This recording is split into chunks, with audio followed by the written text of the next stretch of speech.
সেই বিশ্বনবী কোরআনের আয়াতের অনুবাদে জানালেন, ওরে আমার আজ অত্র এলাকার বারাবাদুর মুসলমান নরনারী, আপনারা ভালো করে কথাটা কর্ণপাত করুন। আল্লাহ তাবারক ওয়া তাআলা বলে দিয়েছেন, ওগো নবী মুহাম্মদ, আপনি বলে দিন মুসলমান যারা হবে তাদের কোনো রকম কোনো স্বাধীনতা থাকবে না, দুনিয়ার মাটিতে তাদের কোনো আজাদি চলবে না। এদের মধ্যে এদের ভিতরে আল্লাহ তাবারক ওয়া তাআলা এমন একটা বস্তু দিয়ে তাদের পাঠিয়ে দিয়েছে যার লাভ হলো ঈমান। একজন ঈমানদার মানুষেরা কখনো পৃথিবীর মাটিতে বাজে চিন্তা নিয়ে চলতে পারে না, স্বাধীনতা থাকতে পারে না। কেননা যা কিছু করবে আল্লাহ তাবারক ওয়া তাআলার জন্য করবে। পৃথিবীর মাটিতে যদি কোনো সংসার কেউ পাতে সেটাও হবে আল্লাহর জন্যে, কারো সঙ্গে যদি কেউ বন্ধুত্ব বানায় সেটাও আল্লাহর জন্যে হবে। কেউ যদি মানুষের সাথে দুশ্মনী তৈরি করে সেটাও হবে আল্লাহর জন্যে।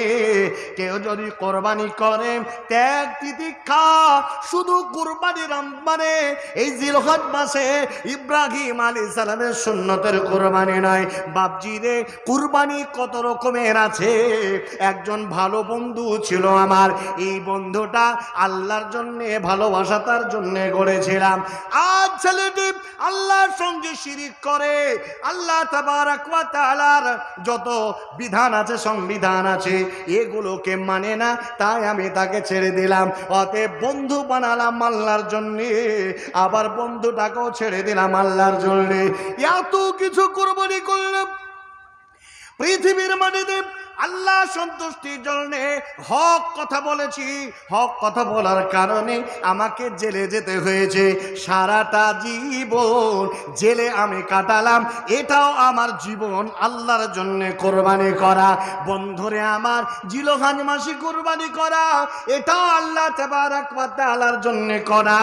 ভাইরা আমার, বন্ধুরে আমার, একজন মুসলমান সার্বিক যা কিছু নিজের হাসি নিজের কান্না নিজের দুঃখ নিজের বেদনা সবটাই আল্লাহ তাবারক ওয়া তাআলার জন্য।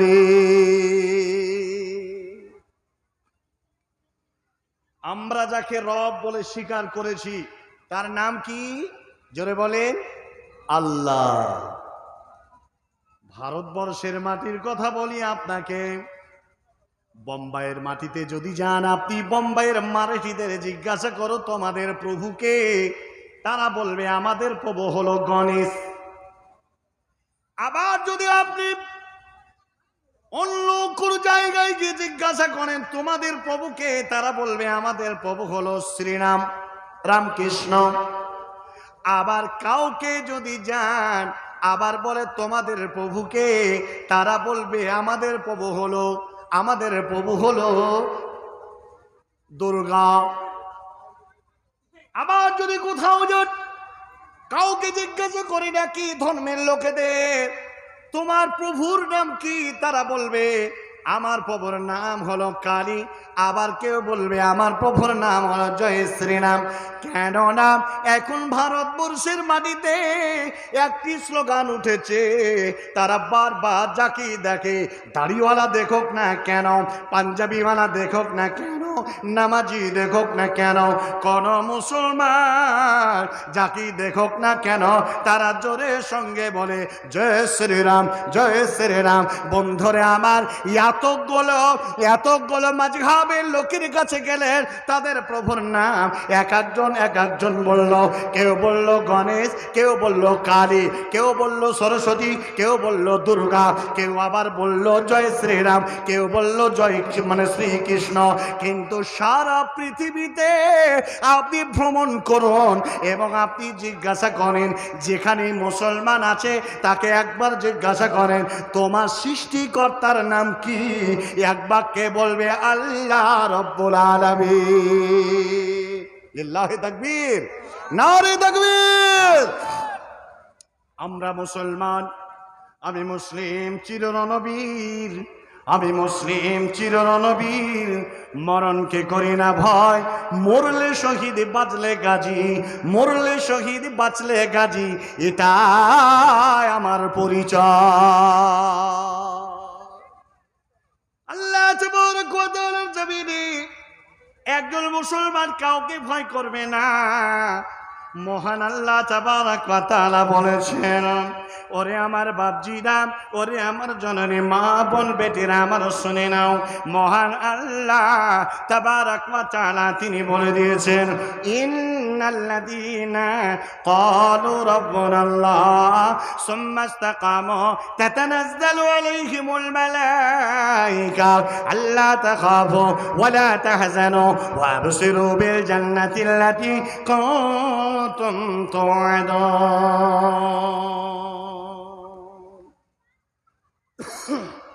আপনি মুসলিম, আমি মুসলিম। আল্লাহ বলছেন প্রকৃত মুসলমান কে, প্রকৃত ঈমানদার কে, প্রকৃত ঈমান আননেওয়ালা কে?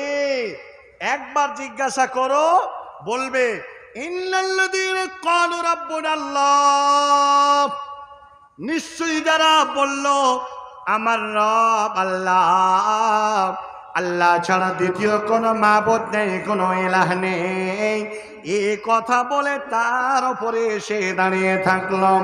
বন্ধুরে আমার, পৃথিবীর যতই ঝাপটা আসুক না কেন, পৃথিবীর যতই বাধা আসুক না কেন, কখনোই প্রকৃত মুসলমান ওই জায়গা থেকে এক মিনিটের জন্য শস্যার দানা পর্যন্ত জমিন ছেড়ে যাবে না।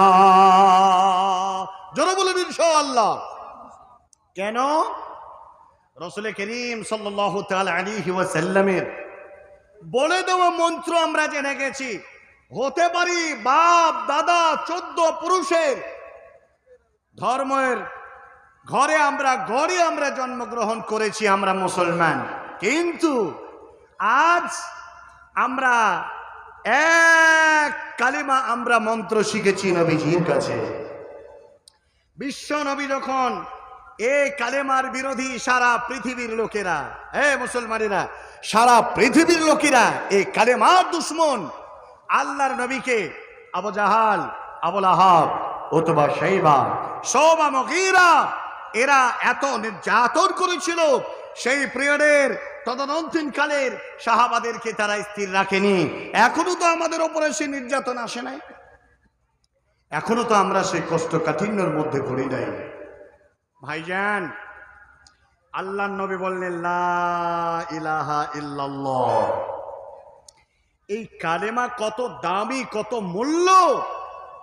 সারা পৃথিবী যদি এক দাড়িতে চাপিয়ে দেওয়া হয়, আর এই কালেমা যদি এক দাড়িতে চাপিয়ে দেওয়া হয়, তাহলে এই কালেমার পাল্লা ভারী হবে। জোরে বলুন সুবহানাল্লাহ। এই কালেমা গ্রহণ করেনেওয়ালা আমরা, এই কালেমাকে আমরা মেনে নিয়েছি। এই কালেমার একটি শব্দ লা, এটা ভয়ঙ্কর একটি শব্দ। লা, এটা সবচাইতে ভয়ঙ্কর শব্দ। লা মানে না। এই না থেকে লা এসেছে সারা পৃথিবীতে। লা মানে না, লা মানে নাও। লা একবার যদি তুমি বলে দাও, তাহলে তোমার কবর পূজা চলবে না, তোমার ধর্ম ব্যবসায় পূজা চলবে না। যদি একবার লা বলে দাও, তাহলে কোনো প্রতিমার কাছে তোমার সিজদা দেওয়া যাবে না। একবার যদি তুমি লা বলে দাও, তাহলে কাবার 360 খানা মূর্তি দেবতার পূজা করা চলবে না। লা যদি একবার বলে দাও, তাহলে কোনো মাতলি গায়ে বাঁধা যাবে না, কোন রকম কোন ধাগা বাঁধা যাবে না। মুসলমান, আল্লাহ তাবারক ওয়া তাআলা নবী বলছেন ইল্লাল্লাহ, একমাত্র সত্য আল্লাহ, আল্লাহ ছাড়া কারো উপাস্য করা যাবে না।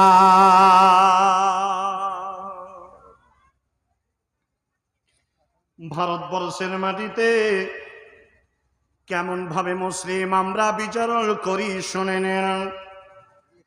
তোমার জন্য 100 বছরের টার্গেট নিয়ে যারা তোমাকে ওত পেতে তোমার কাছে স্বীকার করার জন্য তারা বসেছিল, সারা পৃথিবীর দুশ্মন হলো দুটো। আল্লাহ তাবারক ওয়া তাআলা কোরআনুল কারীমের মধ্যে বলে দিয়েছেন, এক হলো ইহুদি, দুই হলো নাসারা। ইহুদির রূপ ধারণ করেছে। আজ ভারতবর্ষের এক শ্রেণীর সন্ত্রাসী সংখ্যক লোকেরা, যারা 100 বছরের টার্গেট নিল মুসলমান ভারতবর্ষের মাটিতে তাদের থাকতে দেবে না।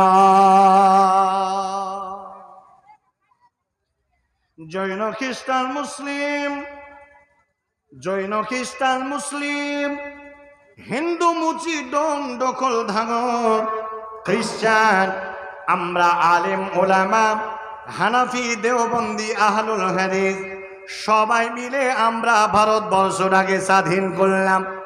ইংরেজদেরকে ভারতবর্ষ থেকে বিতরণ করলাম। তাজা খুন খইয়ে মাটিটাকে শক্ত করলাম। মুসলমান, এ আমার ভারতবর্ষের জাতি শুনে নাও, আজ মুসলমানদের সাথে হিন্দুদের ও মুসলমানের একটা যে ভ্রাতৃত্ব বন্ধন ছিল, আজকে সেই বন্ধনটাকে এই সন্ত্রাসীরা নষ্ট করে দিয়েছে। ভাইরে আমার, জননী মা, এরা চায় অল্প সংখ্যক লোকেরা ভারতবর্ষটাকে তাদের নিজের কবজায় তারা নিয়ে নেবে, আর তারা ভারতবর্ষের অন্য কেউ তদারকি করতে পারবে না, শুধুমাত্র আমরাই করব।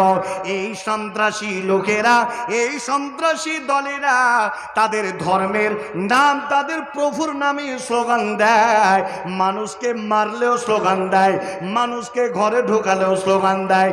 বন্ধুরে আমার, আজ কোথায় কথা আপনার কাছে বলতে চাই, এমন বীজ ভারতবর্ষের মাটিতে বীজ বপন করে দিয়েছে। একজন হিন্দু যদি মুসলমানকে দেখে, মনে হয় তার ভিতরটা রাগে কুদছে, কুদে কুদে কুদে তাকে সুযোগ পেলে এখনই মেরে দেবে। বাপজিরা আমার, এটা হলো কোথা থেকে, এটা সুযোগ পেল কোথা থেকে, যেখানে 57,000 আলেমেরা যারা রক্ত ঝরালো, ফাঁসির মঞ্চে যাদের প্রাণ দিল, যাদের বলিষ্ঠ কণ্ঠে বলতো আমি মুসলিম, চির রণবীর, মরলে শহীদ, বাঁচলে গাজী, আমার এটাই পরিচয়। ও মুসলমান, এই মধ্যে বুঝাকে অংশ থেকে আমরা আজও পৃথিবীর উত্তরসূরি হিসাবে বেঁচে আছি। আজ কেন ভারতবর্ষের মুসলমানদেরকে রাখতে দেবে না? পৃথিবীর মুসলমান আমরা আল্লাহকে ছাড়া কাউকে ভয় করি না। আগামী দিন ভারতবর্ষের নীল নকশা তৈরি হয়ে গেছে। আপনি খবর জানেন? আপনি শুনলে অবাক হয়ে যাবেন। 100 বছরের টার্গেট নিল ভারতবর্ষ থেকে মুসলিম নির্মূল করবে। এটার নাম হলো জেনোসাইড। জেনোসাইড কাকে বলে আপনারা জানেন না? জেনোসাইড যখন তারা 100 বছরের টার্গেট নিয়ে, আমি বারবার এ কথাটা প্রত্যেকটা ক্যাসেটে আমি বলেছি, প্রত্যেকটা ইউটিউবের চ্যানেলে আমার নাম সার্চ করে আপনি ভারতবর্ষের কনস্টিটিউশন সম্পর্কে যখন আমি বলবো, এই বক্তব্যটা আপনি শুনবেন, বুঝতে পারবেন। 6 জন ব্যক্তি গেল হিটলারের কাছে জার্মানিতে, ভারতবর্ষ থেকে মুসলিম নিধন করার জন্য আপনার বুদ্ধির দরকার। আপনি 7 লাখ ইহুদিকে ভারতবর্ষ আপনি এই জার্মান থেকে হত্যা করে বিদায় করেছেন। সুতরাং আপনার প্ল্যান ছোটখাটো হতে পারে না। অতএব আপনার ওই বুদ্ধি আমাদের দিতে হবে। বুদ্ধি নিল, চলে এলো, একটি সংগঠন তারা তৈরি করলো। সংগঠনটির নাম আমি এখন আপনার সামনে বলবো না, ইতিপূর্বে বহুবার বলে দিয়েছি। সংগঠন তৈরি করলো। সংগঠন তৈরি করার পরে তারা সর্বপ্রথম নাগপুর, মোহিতপাড়ার, মহারাষ্ট্রে একটি ব্রাঞ্চ তারা তৈরি করলো। প্রথম স্তরে তারা কিছু উল্লেখযোগ্য, কিছু নোংরামি, কিছু সন্ত্রাসী কিছু কাজ করেছিল। গোধরা রেল স্টেশনে তারা ট্রেনে আগুন লাগিয়ে দিয়ে মুসলমানদের নামে তকমা লাগিয়ে দিয়েছিল। 2, মক্কা মসজিদকে তারা ধ্বংস করেছিল। 3, আমরা ভুলে যাই নাই, একের পর এক এই ন্যাক্কারজনক নোংরামি বাবরিকে তারা ধ্বংস করলো। বাবরিকে তারা ধ্বংস করে মন্দির বানালো। আজকে প্রিয় ভাই সকল, আজ তারা আজকে তাদের একের পর এক তারা শিডিউল তারা দিয়ে দিয়েছে, আপনাদের আদিনাকেও তারা দখল করে নেবে। কথা বুঝেন কিনা? আমাদের এটা বড় কথা নয়, আমরা এই কথা বলতে চাচ্ছি না, একটি মাত্র কথা বলতে চাচ্ছি এটাই, এই সুযোগ এই স্কোপ পায় কোন হিসাবে ইতিপূর্বে পেল না, এখন কেন পেল, এখন কেন তারা করছে?